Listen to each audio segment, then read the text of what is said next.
सप्तत्रिंशः सर्गः 37वां सर्ग। विभीषण का श्रीराम से रावण द्वारा किए गए लंकों की रक्षा के प्रबंध का वर्णन तथा श्रीराम द्वारा लंका के विभिन्न द्वारों पर आक्रमण करने के लिए अपने सेनापतियों की नियुक्ति।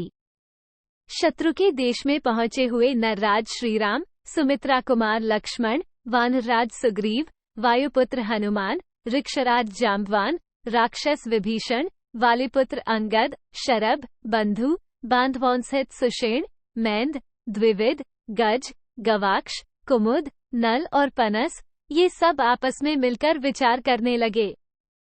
1-3 यही वह लंकापुरी दिखाई देती है जिसका पालन रावण करता है। असुर, नाग और गंधर्वों सहित संपूर्ण देवताओं के लिए भी इस पर विजय पाना अत्यंत कठिन है। 4 राक्षसराज रावण इस पुरी में सदा निवास करता है।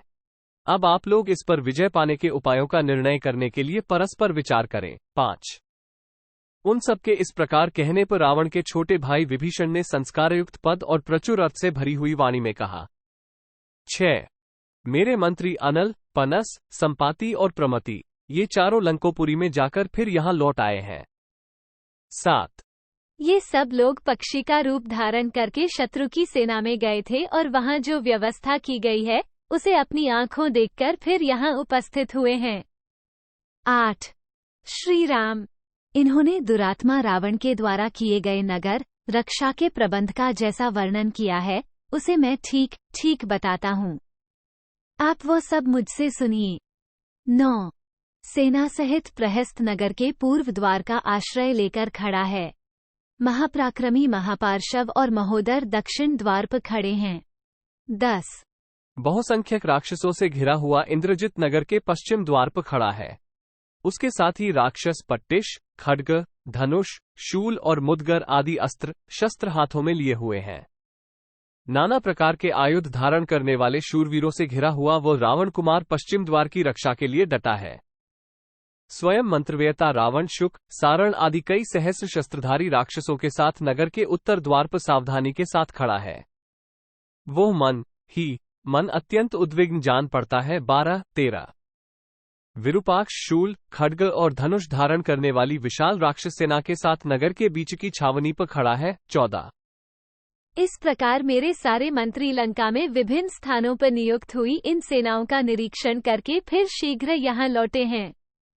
15 रावण की सेना में 10,000 हाथी, 10,000 रथ, 20,000 घोड़े और 1 करोड़ से भी ऊपर पैदल राक्षस हैं। 16 वे सभी बड़े वीर, बल, पराक्रम से संपन्न और युद्ध में आत्ताई हैं। ये सभी निशाचर राक्षसराज रावण को सदा ही प्रिय हैं।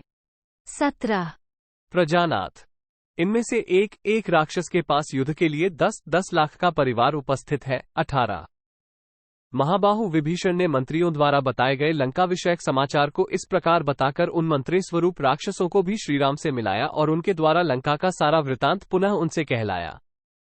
19-1/2 तदनंतर रावण के छोटे भाई श्रीमान विभीषण ने कमल नयन श्रीराम से उनका प्रिय करने के लिए स्वयं भी यह उत्तम बात कही।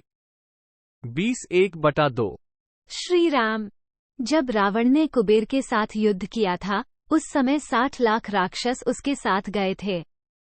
वे सब के सब बल, पराक्रम, तेज, धैर्य की अधिकता और दर्प की दृष्टि से दुरात्मा रावण के ही समान थे।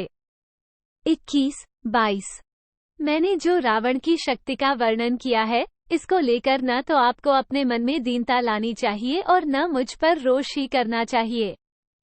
मैं आपको डराता नहीं, शत्रु के प्रति आपके क्रोध को उभार रहा हूँ, क्योंकि आप अपने बल पराक्रम द्वारा देवताओं का भी दमन करने में समर्थ हैं। 23 इसलिए आप इस वानर सेना का व्यूह बनाकर ही विशाल चतुर्ंगिनी सेना से घिरे हुए रावण का विनाश कर सकेंगे। 24 विभीषण के ऐसी बात कहने पर भगवान श्रीराम ने शत्रुओं को परास्त करने के लिए इस प्रकार कहा। बहुसंख्यक वानरों से घिरे हुए कपिश्रेष्ठ नील पूर्व द्वार पर जाकर प्रहस्त का सामना करें। 26 विशाल वाहिनी से युक्त वाली कुमार अंगद दक्षिण द्वार पर स्थित हो महापार्शव और महोदर के कार्य में बाधा दें। 27 पवन कुमार हनुमान अप्रमेय आत्मबल से संपन्न हैं।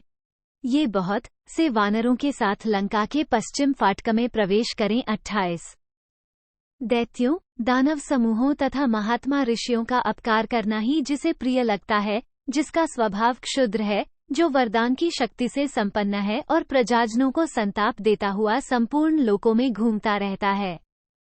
उस राक्षसराज रावण के वध का दृढ़ निश्चय लेकर मैं स्वयं ही सुमित्रा कुमार लक्ष्मण के साथ नगर के उत्तर फाटक पर आक्रमण करके उसके भीतर प्रवेश करूंगा, जहां सेना सहित रावण विद्यमान है। 29-31।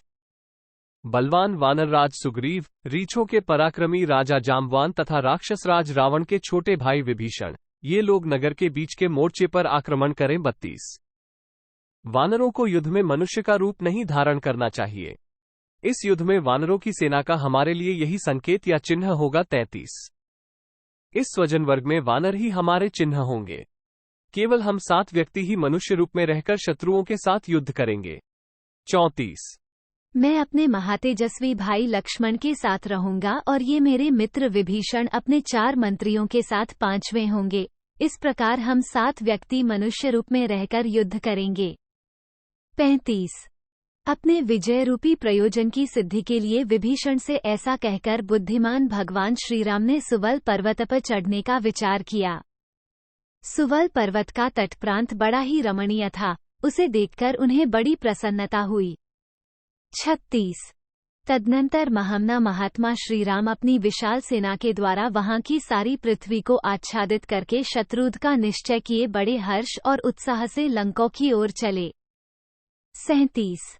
इत्यार्षे श्रीमद् रामायणे वाल्मीकिये आदिकाव्ये युद्धकांडे 37 सर्गः 37। इस प्रकार श्री वाल्मीकि निर्मित आर्ष रामायण आदिकाव्य के युद्धकांड में 37वां सर्ग पूरा हुआ। 37।